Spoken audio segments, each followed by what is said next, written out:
Hello everyone, welcome once again on my channel. तो friends, आज की वीडियो में हम करेंगे इंटीग्रेटिंग फैक्टर। इससे प्रीवियस वीडियो में मैंने आपको एक्सरसाइज 1.1 के 6 एग्जाम्पल करवा चुका था। लास्ट के 2 एग्जाम्पल इतने इम्पोर्टेंट नहीं थे और आप भी वो छोड़ सकते हैं। तो ये रहे कुछ क्वेश्चंस जो आप प्रैक्टिस कर सकते हैं। तो आज हम स्टार्ट करेंगे एक्सरसाइज 1.2 से पहले उसका बेसिक। तो चलिए शुरू करते हैं। फर्स्ट ऑफ ऑल जो मेरे पास डेफिनेशन है वो है इंटीग्रेटिंग फैक्टर। तो चलिए इसको थोड़ा सा रीड आउट करते हैं। तो if a differential equation is not exact, अगर कोई डिफरेंशियल इक्वेशन एग्जैक्ट ना हो, इसका मतलब क्या हुआ? इसका मतलब हुआ कि जो कंडीशन हमारे पास थी, that is curly M by curly Y is not equal to curly N by curly X, या फिर उसको हम के डेरिवेटिव की फॉर्म में ना लिख सकें। If a differential equation is not exact and it become exact after it has been multiplied by some suitable function of x and y, then such a function is called an integrating factor and it is denoted by this I dot f। मतलब कि अगर कोई differential equation exact ना हो और किसी variable से जो मेरे पास फंक्शन हो x और y का, उससे मल्टीप्लाई करने के बाद अगर वो एग्जैक्ट बन जाए तो उस फंक्शन को हम कहेंगे इंटीग्रेटिंग फैक्टर। चलिए इसको हम समझते हैं एक एग्जांपल से। Let us suppose M D X plus N D Y is equal to 0 form की मेरे पास एक डिफरेंशियल इक्वेशन है जो कि एग्जैक्ट नहीं है। लेट अस सपोज हमने इसको एक म्यू से मल्टीप्लाई कर दिया। म्यू मेरे पास क्या है? एक्स और वाई का फंक्शन। अगर म्यू से मल्टीप्लाई करने के बाद इसको हम इसके डेरिवेटिव की फॉर्म लिख सकें तो तब हम कहेंगे कि जो मेरे पास म्यू है वो इंटीग्रेटिंग फैक्टर है, क्योंकि उस टाइम पे मेरे पास ये इक्वेशन एग्जैक्ट बन चुकी है, क्योंकि इसको अब हम उसके डेरिवेटिव की फॉर्म में लिख पा रहे हैं। एग्जाम्पल 1 मेरे पास है, इससे आपको ये थोड़ा बेटर समझ आएगा।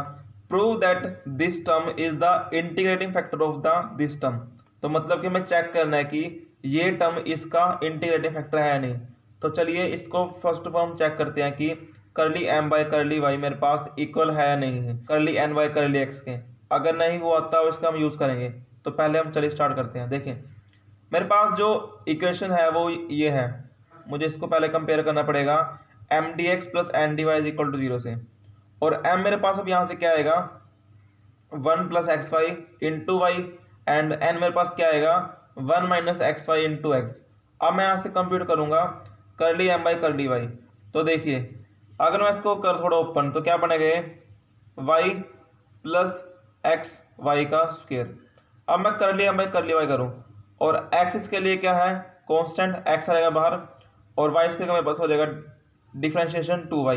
तो इन्होंने से वही लिखा है 1 प्लस 2xy। अगर मैं करूँ बात एन की तो एन में मेरे पास क्या बनेगा? x minus X square Y. तो x का मेरे पास आएगा 1 माइनस वाई, तो मेरे लिए है कांस्टेंट, तो y आ जाएगा बाहर। तो ये बन गया 1 माइनस 2xy। अब आप साफ तरीके से देख पा रहे हैं कि जो मेरे पास 1 प्लस 2xy है वो इक्वल नहीं है 1 माइनस 2xy के। यहाँ से हमें एक चीज़ क्लियर हो गई, वो क्या है कि curly M by curly Y is not equal to curly N by curly X. So यहाँ से हमें पता चलेगा कि जो मेरे पास इक्वेशन नंबर 1 है वो एग्जैक्ट नहीं है। अब उसने हमें कहा कि चेक करो कि मेरे पास ये इसका इंटीग्रेटिव फैक्टर है नहीं। इंटीग्रेटिव फैक्टर हम तब पता कर पाएंगे जब इसको हम करेंगे इससे मल्टीप्लाई, फर्स्ट वाले से। मतलब कि इसको पहले हम करेंगे मल्टीप्लाई दिस इक्वेशन से। तो जब मैं इसको करूंगा मल्टीप्लाई इस इक्वेशन से तो एक वाई से मेरे पास एक वाई कैंसिल आउट हो जाएगा और मेरे पास क्या रह जाएगा? 1 plus X Y divide by X square Y into D X, plus यहाँ पर मेरे पास x है तो एक x से एक x कैंसिल आउट हो जाएगा और मेरे पास क्या रह जाएगा? 1 minus X Y divide by X Y square, क्योंकि एक x कैंसिल आउट हो चुका है। D Y is equal to 0। अब इसको हम करते हैं ओपन, तो देखिए क्या बनेगा ओपन करके। 1 बाय में X square Y plus X Y के डिवाइड में मेरे पास आएगा एक्स स्क्र वाई। तो x से एक x कट गया, y से एक y कट गया, मेरे पास क्या रह गया? 1 by X D X. Plus यहाँ पर भी हम सेम प्रोसीजर फॉलो करेंगे। सो 1 बाय में X Y square minus X Y upon में X Y square. So x से x कैंसिल आउट हो गया, y से एक y कट गया, तो मेरे पास रह गया 1 by Y D Y is equal to 0। अगर अब इसको हम माने एक सेकेंड इक्वेशन और इसको अब हम कंपेयर करें M D X plus N D Y is equal to 0 से, तो अब मेरे पास m क्या आएगा? m मेरे पास आएगा 1 by X square Y plus 1/x और n मेरे पास क्या आएगा 1/xy² माइनस 1/y। तो अब हम कंप्यूट करते हैं करली m बाई करली y। मेरे पास जो ये टर्म है 1/x का स्क्वायर, ये तो मेरे लिए कांस्टेंट है तो ये तो रहेगी बाहर। अब मुझे सिर्फ डेरिवेटिव फाइंड आउट करना है 1/y का। तो 1/y का मेरे पास क्या डेरिवेटिव होगा, वो मेरे पास होगा माइनस 1/y²। तो बस उसने यहाँ पर लिखा है 1/x² into y² which is negative sign. और 1/x का तो मेरे पास कुछ होने का नहीं डेरिवेटिव, क्योंकि उसके लिए वो चीज़ कांस्टेंट है। अब हम बात करते हैं करली n बाई करली x की। तो देखिए यहाँ पर 1/y², इसके लिए यहाँ पर रहेगा कांस्टेंट और 1/x के लिए हम करेंगे डेरिवेटिव, तो वो मेरे पास हो जाएगा माइनस 1/x का स्क्वायर और y² तो मेरे पास था ही पहले और वो आ गया साइन नेगेटिव का, इसका मेरे पास डेरिवेटिव नहीं होगा। तो आप साफ साफ देख पा रहे हैं कि करली m बाई करली y मेरे पास इक्वल आ रहा है करली n बाई करली x के। तो इसका मतलब क्या है, equation 2 is an exact equation. इसका मतलब क्या हुआ, हमने किससे मल्टीप्लाई करी कि मेरे पास ये एग्जैक्ट आ गई, हमने इससे करा इसको मल्टीप्लाई। और ये मेरे पास किसका फंक्शन है, अगर मैं बात करूँ ये मेरा फंक्शन है एक्स और वाई का, क्योंकि इसमें एक्स और वाई इन्वॉल्व है। तो ये मेरे पास क्या हुआ, इंटीग्रेटेड फैक्टर है किसका, इक्वेशन नंबर 1 का, क्योंकि जिसमें हमने मल्टीप्लाई किया है। तो ये कुछ था इंटीग्रेटेड फैक्टर का कंसेप्ट। अगर कोई इक्वेशन एग्जैक्ट ना हो बट उसमें किसी फैक्टर का मल्टीप्लाई करके, किसी फंक्शन का एक्स और वाई के मल्टीप्लाई करके अगर उसको एग्जैक्ट बनाया जा सकता है तो उस फंक्शन को हम कहेंगे इंटीग्रेटेड फैक्टर। तो आई होप कि आपको ये कंसेप्ट क्लियर हो चुका होगा। चलिए मूव ऑन करते हैं नेक्स्ट क्वेश्चन की तरफ। जो एक कंसेप्ट है इंटीग्रेटेड फैक्टर का, ये हमें खुद ही एज्यूम करना पड़ेगा। मतलब कि हमें जो इंटीग्रेटिंग फैक्टर है वो हमें इंस्पेक्शन से लेके आना पड़ेगा। इसका कोई मेथड नहीं है कि इसके लिए ये फिक्स ही है, बट यहाँ पर हमारे लिए कुछ टर्म्स दी गई हैं जिनके बेस पे हम अपने आप ही अपने इंस्पेक्शन से हम उसका इंटीग्रेटेड फैक्टर डिसाइड कर सकते हैं। जैसे मैं बात करूँ फर्स्ट की, सो फर्स्ट मेरे पास है X D Y minus Y D X. तो अगर मैं यहाँ पर इसको मैं डिवाइड कर दूँ x² से तो ये मेरे पास बन जाएगा फॉर्मूला u/v टाइप। तो आपको खुद देखना पड़ेगा कि कौन सा आपके लिए यहाँ पर इंटीग्रेटेड फैक्टर होगा, क्योंकि देखिए मेरे पास अगर मैं यहाँ पर x² लूँ तो मेरे पास क्या बनता है, नीचे वाले का स्क्वायर, नीचे वाला एस्टिज डेरिवेटिव ऊपर वाले का माइनस ऊपर वाला एस्टिज डेरिवेटिव नीचे वाले का, जो कि मेरे पास सेम फॉर्मूला है किसका, u/v का।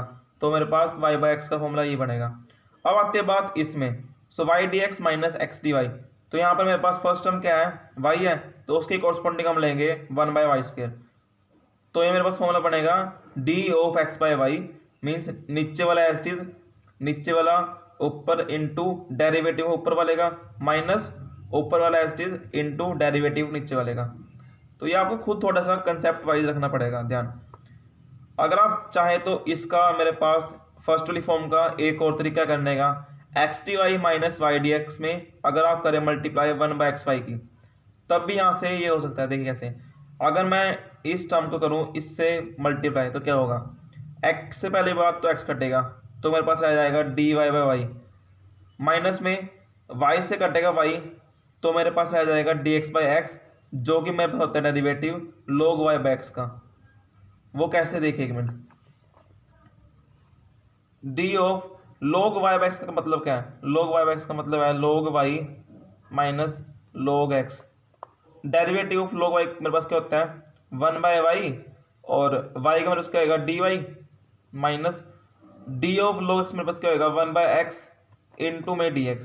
तो मतलब कि सेम कंसेप्ट वही है, डी ऑफ log y/x हो जाएगा मेरे पास। तो बस यहाँ से आपको 3-4 आप याद रखिए, ज़्यादा आपको याद रखने की जरूरत नहीं है। तो चलिए अब हम मूव करते हैं नेक्स्ट क्वेश्चन की तरफ। सो नेक्स्ट एग्जांपल मेरे पास है, find the value of alpha if y of alpha is an integrating factor of differential equation this.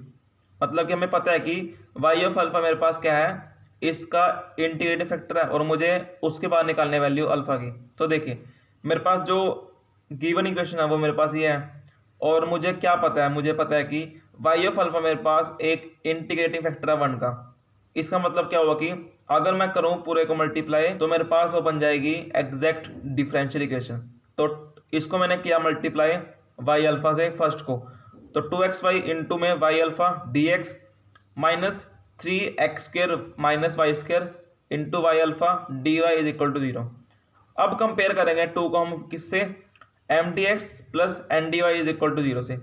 M मेरे पास क्या आएगा 2x, वाई मेरे पास यहाँ भी है, वाई मेरे पास यहाँ भी है, अब दोनों है मेरे पास प्रोडक्ट में तो पावर हो जाएगी ऐड, तो ये मेरे पास बन जाएगा y ऑफ अल्फा प्लस 1 और n मेरे पास क्या आएगा, n मेरे पास आएगा this whole term, minus sign को उसने कर दिया अंदर शिफ्ट, तो क्या बनेगा -3x² Y alpha plus Y square यहाँ है, वाई अल्फा यहाँ है, तो क्या बनेगा टोटल ये y ऑफ अल्फा प्लस 2।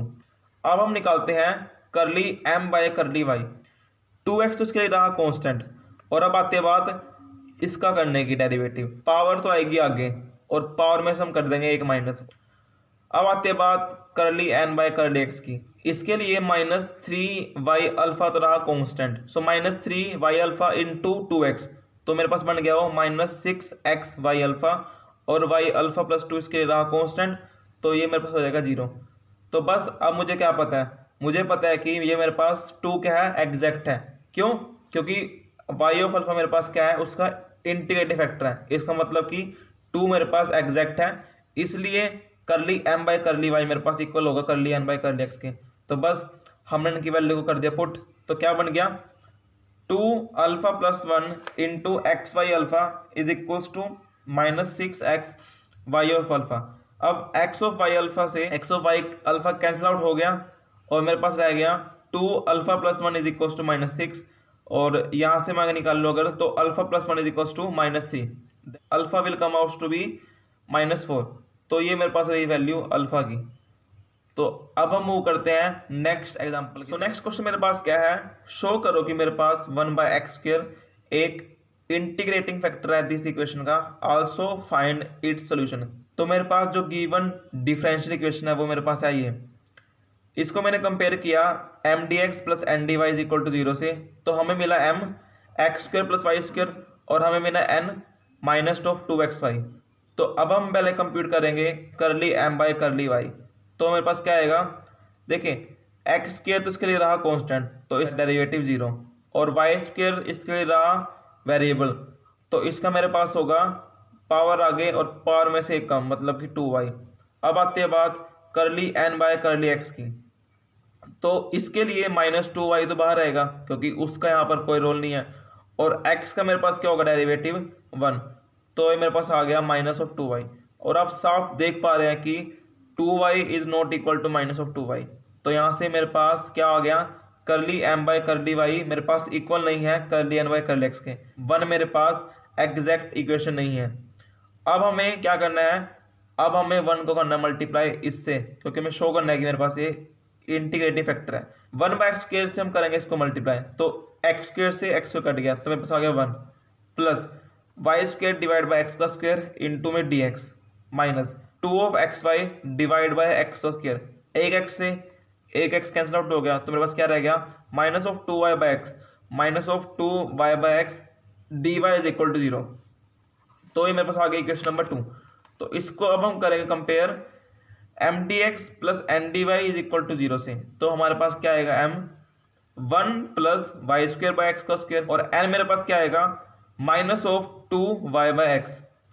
अब हम कंप्यूट करते हैं करली m बाई करली y, देखिए 1 तो रहा कांस्टेंट, तो उसके लिए मेरे पास आएगा आंसर 0, और 1/x² इसके लिए रहा कांस्टेंट, तो वो आएगा बाहर, और मेरे पास y के लिए मेरे पास क्या होगी डिफरेंशिएशन, वो मेरे पास होगी 2y, तो it will become 2y upon में एक्स स्क्वायर।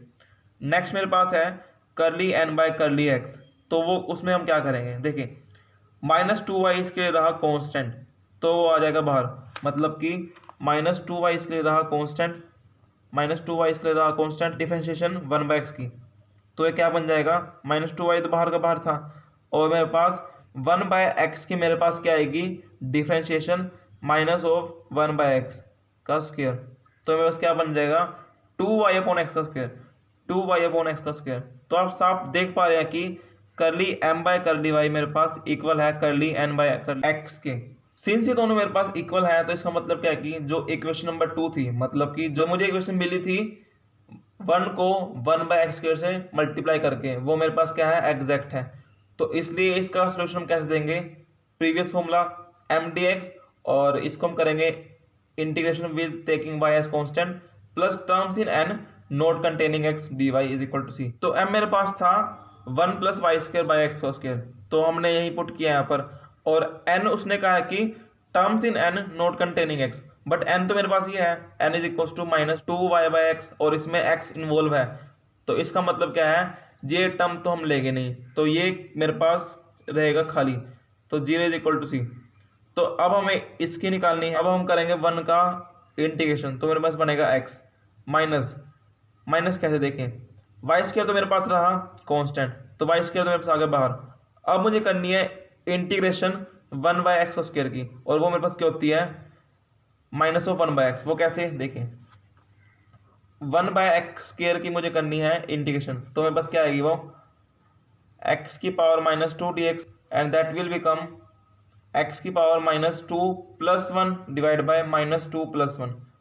तो ये मेरे पास क्या आएगा, ये मेरे पास बन जाएगा -1, तो मेरे पास आएगा ऊपर -1 बाय में, ये मेरे पास बनेगा एक्स की पावर -1, तो उसको मैं ले जाऊंगा नीचे, तो मेरे पास क्या आ गया -1 बाय एक्स। और हमने यहाँ पर यही लिखा है -1 बाय एक्स, और वाई स्क्वायर तो इसके लिए बाहर था ही, तो इज इक्वल टू सी।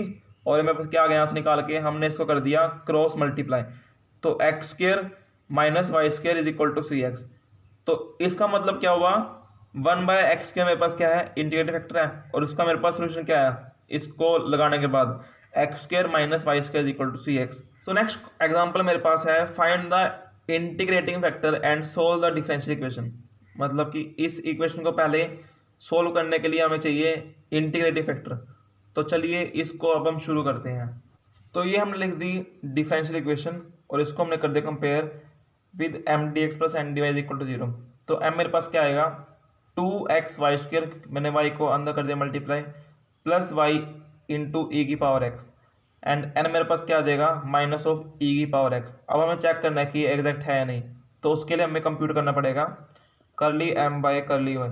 तो देखते हैं क्या होगा, देखें 2x इसके लिए रहा कॉन्स्टेंट, तो 2x तो आएगा एज इट इज, इंटू में मेरे पास इसको मुझे करना है डेरिवेटिव, तो वाई स्क्वायर का मेरे पास क्या होगा डेरिवेटिव 2y, प्लस अब e की पावर x इसके रहा कांस्टेंट, तो ये बाहर, इनटू में y का मुझे करना डेरिवेटिव जो कि मेरे पास होगा 1, तो ये मेरे पास क्या आ जाएगा 4xy प्लस e की पावर x। अब आते बात करली एन वाई करली x की, तो n मेरे पास रहा माइनस ऑफ e की पावर x, तो इसका डेरिवेटिव माइनस ऑफ e की पावर x ही आएगा, क्योंकि e की पावर x का डेरिवेटिव मेरे पास e की पावर x ही होता है। तो आप देख पा रहे साफ साफ कि मेरे पास ये दोनों इक्वल नहीं है, तो यहाँ से मेरे पास क्या हो गया curly m by curly y is not equal to curly n by curly x। तो यहाँ से मेरे पास क्या हो गया 1 is not exact, 1 is not exact. तो अब हमें इसको बनाना पड़ेगा exact with the help of integrating factor. तो उसके लिए पहले हमें यहाँ पर थोड़ा इंस्पेक्शन के थ्रू चेक करना पड़ेगा यहाँ पर इंटीग्रेटिंग फैक्टर क्या लें। जो हमने वीडियो के मिड में करी थी टेबल, तो उसमें मुझे क्या मिला है 7th फॉर्म। देखिए 7th फॉर्म बिल्कुल हमारे क्वेश्चन से मिलती जुलती है। तो यहाँ पर इसने कह रखा है कि अगर इस टाइप की फॉर्म हो तो आप क्या कीजिए, आप 1 बाय वाई स्क्वायर वहाँ पर इंटीग्रेटिंग फैक्टर ले लीजिए। तो चलिए इससे हम ट्राई करते हैं कि हमारे पास जो आंसर है वो आएगा या नहीं आएगा, और आपको ये खुद ही इंस्पेक्शन के थ्रू देखना पड़ेगा, क्योंकि इसका मेरे पास वैसे कोई फॉर्मूला नहीं है। तो अगर आप चाहें तो इसको याद भी कर सकते हैं, क्योंकि इसके लिए कोई पर्टिकुलर मेथड नहीं है। तो यहाँ पर हमने 1 बाय वाई स्क्वायर से मल्टीप्लाई करके देखा है, तो हम चेक करते हैं कि मेरे पास इंटीग्रेटिंग फैक्टर होगा नहीं। तो 1 को मैंने किया multiply with 1 by Y square से, तो मेरे पास क्या बनेगा, देखिए एक वाई से एक वाई तो कैंसिल आउट हो जाएगा, और मेरे पास क्या बचेगा 1 by Y 2xy plus E की पावर x इंटू में dx माइनस ऑफ ई की power x divide by Y square is equal to 0। और अब मैं यहाँ से इसको ले लेता हूँ अंदर, तो क्या बनेगा 2x प्लस ई की power x divide by Y into में dx माइनस ऑफ ई की power x divide by Y square into D Y. तो ये मेरे पास आ गई differential equation after multiply it 1 by Y square. तो हम चेक करते हैं इसको, compare to with M D X plus N D Y is equal to 0। तो m मेरे पास क्या आएगा, m मेरे पास आएगा 2x प्लस ई की power x divide by Y, और n मेरे पास क्या आएगा माइनस ऑफ ई की power x divide by Y square. तो अब हम चेक करते हैं करली एम बाय करली वाई। तो मेरे पास क्या आएगा, देखें 2x इसके लिए रहा कॉन्स्टेंट, तो ये तो हो जाएगा 0, प्लस ई की पावर एक्स मेरे लिए रहा कॉन्स्टेंट, तो वो बाहर, और 1/y का मेरे पास क्या आएगा derivative, minus of 1/y square, minus of 1/y square. तो ये मेरे पास क्या आ जाएगा, माइनस ऑफ ई की power X divide by Y square. अब हम बात करते हैं करली एन बाय करली एक्स की। तो मेरे पास माइनस ऑफ 1/y स्क्वायर तो रहेगा कॉन्स्टेंट, और ई की पावर एक्स मेरे पास क्या होगा डेरिवेटिव, ई की पावर एक्स रहेगा। तो यहाँ से हमें साफ चल रहा पता है कि curly M by curly Y और करली एन बाय करली एक्स मेरे पास क्या है, इक्वल है, क्योंकि दोनों की वैल्यू इक्वल आई है। तो यहाँ से मेरे पास क्या हो गया क्लियर कि curly M by curly Y is equal to curly N by curly X. तो इससे मेरे पास क्या होगा प्रूफ कि 2 इज एग्जैक्ट। अगर 2 अब एग्जैक्ट है तो उसका हमें निकालना पड़ेगा सोल्यूशन। तो उसका अब हम देखते हैं सोल्यूशन कैसे निकालें। जो इसका सोल्यूशन होगा वो होगा M D X with Y as constant plus terms in N not containing X D Y. आपको यहाँ पर मैं एक बात बताना भूल गया, जो यहाँ पर हम m और n लेंगे वो हम लेंगे सेकंड वाला, मतलब कि जिसमें हमारे पास curly m by curly Y is equal to curly n by curly X आया है। हम m वो नहीं लेंगे जो मेरे पास प्रीवियस में था, मतलब कि फर्स्ट में अगर वहां पर आया होता तो हमें कोई जरूरत नहीं थी बीच में सारा प्रोसीजर करने की। अब हमें एम ये नहीं लेना, हमें लेना है एम ये वाला, तो मतलब कि जिससे वो मेरे पास सॉल्व हो पाई है। तो अब एम मेरे पास क्या आएगा यहाँ से दिस टर्म, और एन मेरे पास क्या आएगा यहाँ से दिस टर्म। तो एम मेरे पास क्या था 2x प्लस ई की power X by Y into में डी एक्स, और एन मेरे पास क्या था माइनस ऑफ ई की power X divide by Y square. But उसने कहा कि हमने वो टर्म लेनी है जिसमें x इन्वॉल्व ना हो, बट इसमें तो e की पावर x है, मतलब कि x उसमें इन्वॉल्व है, तो इसलिए हम n का फैक्टर नहीं लेंगे। तो इसलिए उस प्लेस में मेरे पास आएगा 0, जो कि इसने यहाँ पर शो नहीं कर रखा है। हम करेंगे इंटीग्रेट, तो मेरे पास क्या आएगा वो 2 तो एज इज बाहर, और x मेरे पास हो जाता है इंटीग्रेशन x स्क्वायर बाय 2, तो 2 से 2 कैंसिल आउट हो गया, मेरे पास रहेगा बाद में x स्क्वायर प्लस 1/y मेरे लिए बाहर आएगा, क्योंकि y को हम यहाँ लेके चल रहे हैं एज अ कॉन्स्टेंट, और e की पावर x मेरे पास क्या होगा इंटीग्रेशन e की पावर x। तो मेरे पास वही आ गया e की power x by y is equal to c। तो यहाँ से मेरे पास क्या निकल चुका है solution, hence solution x square plus e की power x by y is equal to c। बाकी अब जो ये एक्सरसाइज के क्वेश्चन रहे ये आपकी प्रैक्टिस के लिए रहे, और अब आपको इन क्वेश्चन को सोल्व करना है जैसे अभी हमने प्रीवियस एग्जाम्पल सोल्व किए हैं, और इसमें आपको इंटीग्रेटिंग फैक्टर अपने आप लेना पड़ेगा। देखिए फर्स्ट में तो आपको चल रहा है पता कि क्या होगा इंटीग्रेटिंग फैक्टर, यहाँ पर मेरे पास होगा 1/y स्क्वायर। अब आती है बात, चाहे आप 1/x स्क्वायर लीजिए चाहे आप 1/xy लीजिए, तीनों से आपका आंसर सेम आएगा। अब आती है बात सेकंड की, तो सेकंड में मैं आपको बता देता हूँ, आपको एक बार ट्राई करना है। तो सेकंड में मेरे पास होएगा ये 1/x का स्क्वायर। तो फर्स्ट ऑफ ऑल तो मुझे इसको स्टैंडर्ड फॉर्म में बदलना पड़ेगा। तो स्टैंडर्ड फॉर्म मेरे पास क्या थी M D X plus N D Y is equal to 0। तो बस हम वही करते हैं पहले काम। तो 2ay dx तो मेरे पास रहेगा as it is, plus ax इसको मैं ले आऊंगा इस साइड में, minus of X Y D Y is equal to 0। तो इसको अब हम करते हैं compare with M D X plus N D Y is equal to 0, वो आप खुद लिख लीजिएगा। तो m मेरे पास क्या आएगा 2ay, और n मेरे पास क्या आएगा ax माइनस एक्स वाई। तो हम चेक करते हैं कि मेरे पास ये एग्जैक्ट है या नहीं। तो उसके लिए पहले हम कंप्यूट करते हैं करली m बाय करली y। तो मेरे पास क्या आएगा 2a, और y का मेरे पास आएगा 1 ही। अब आते हैं बात करली n बाय करली x की। तो मेरे पास क्या आएगा a तो रहेगा एज इट इज, x का मेरे पास रहेगा 1, तो a माइनस y रहेगा इसके लिए, और x मेरे पास रहेगा 1, तो मेरे पास क्या आ जाएगा a माइनस वाई। और आप साफ देख पा रहे हैं कि मेरे पास curly m by curly y है, मेरे पास इक्वल नहीं है करली n बाय x के। तो मतलब कि मेरे पास इक्वेशन 1 जो है वो एग्जैक्ट नहीं है, इसलिए मुझे यहाँ पर इसको किसी भी फैक्टर से मल्टीप्लाई करना पड़ेगा। तो अब यहाँ से हमें थोड़ा आप हिंट ले सकते हैं इस क्वेश्चन को देखकर। मेरे पास यहाँ पर एक्स वाई है, मल्टीप्लाई 1 विद 1/xy। तो मेरे पास क्या बनेगा इक्वेशन नंबर 1 से 2a, इस y से ये y कट गया, तो मेरे पास क्या रहेगा 2a/x dx plus ax minus X Y. अगर मैं इसको ले जाऊं इसके अंदर ब्रैकेट के, तो क्या बनेगा इस x से x कट गया, तो मेरे पास बनेगा a by Y minus X Y से एक्स वाई कट जाएगा तो मेरे पास आएगा 1, तो ये मेरे पास बन जाएगा dy इज इक्वल टू 0। अब अगर मैं कंपेयर करूँ इसको with M D X plus N D Y is equal to 0, तो m मेरे पास क्या आएगा 2a बाई एक्स और n मेरे पास क्या आएगा a बाय वाई माइनस 1। तो अगर मैं कंपेयर करूँ कर ली m बाय कर ली y, तो मेरे पास क्या आएगा 0। क्यों? क्योंकि मेरे पास ये पूरी टर्म क्या है कांस्टेंट है और इसलिए मेरे पास आंसर आया 0। और अगर मैं कंप्यूट करूँ कर ली n बाय कर ली x, तो उसका मेरे पास क्या आंसर आएगा खुद सोचिए। ये मेरे पास क्या है कांस्टेंट है क्योंकि यहाँ पर y जो है वो भी कांस्टेंट है, तो कांस्टेंट का डेरिवेटिव 0 माइनस कांस्टेंट का डेरिवेटिव 0, तो इट इज 0। तो आप देख पा रहे हैं कि दोनों मेरे पास क्या इक्वल है। इसका मतलब मेरे पास जो सेकेंड इक्वेशन है वो मेरे पास क्या है एग्जैक्ट है। अगर एग्जैक्ट है तो उसका सॉल्यूशन भी होगा।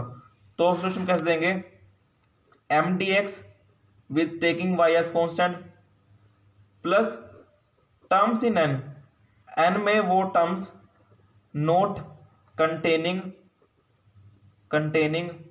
X D Y is equal to C. तो 2a by X D X with taking Y as constant terms in N not containing X. तो देखिए एन मेरे पास रहा ये और इस टर्म में मेरे पास एक्स है नहीं जी, तो इसको हम लेंगे, पक्की गारंटी है। और इसमें मेरे पास एक्स है नहीं, तो मतलब कि पूरा का पूरा मेरे पास यहाँ पर एन आ सकता है is equal to C. 2a तो रहेगा बाहर और x का मेरे 1 बाय एक्स dx का मेरे पास बनेगा integration log x plus a मेरे पास आएगा बाहर और 1 बाय वाई डी वाई का मेरे पास क्या बनेगा इंटीग्रेशन log y माइनस 1 का क्या बनेगा इंटीग्रेशन y, तो इज इक्वल टू सी। तो ये रहा हमारे पास आंसर। और एक कब आया जब हमने इसको 1 को किया multiply with 1 by X Y से, तो 1 बाय एक्स वाई मेरे पास रहा इसका इंटीग्रेटिंग फैक्टर। क्वेश्चन नंबर 4 भी आप अपने आप ट्राई कीजिएगा। जो इसका इंटीग्रेटिंग फैक्टर मैं आपको बता देता हूँ, एक बार चेक कर लीजिएगा आप। इसका जो होगा इंटीग्रेटिंग फैक्टर वो होगा 1 बाय वाई स्क्वायर। तो फ्रेंड्स आज हमारी 1.2 खत्म हो चुकी है और आई होप कि आपका जो डाउट थे वो भी क्लियर हो चुके होंगे। अगर आपको फिर भी कोई प्रॉब्लम हो तो आप मुझे कमेंट बॉक्स में लिखकर पूछ सकते हैं। और अगर आप चैनल पर न्यू है तो चैनल को सब्सक्राइब कीजिए ताकि आपको ऐसी ही स्टडी से रिलेटेड टिप्स मिल सकें और आपका जो कोर्स है वो भी चलता रहे साथ साथ। तो आज के सिर्फ इतना ही, मिलते हैं नेक्स्ट वीडियो में। Till then bye bye and have a good day.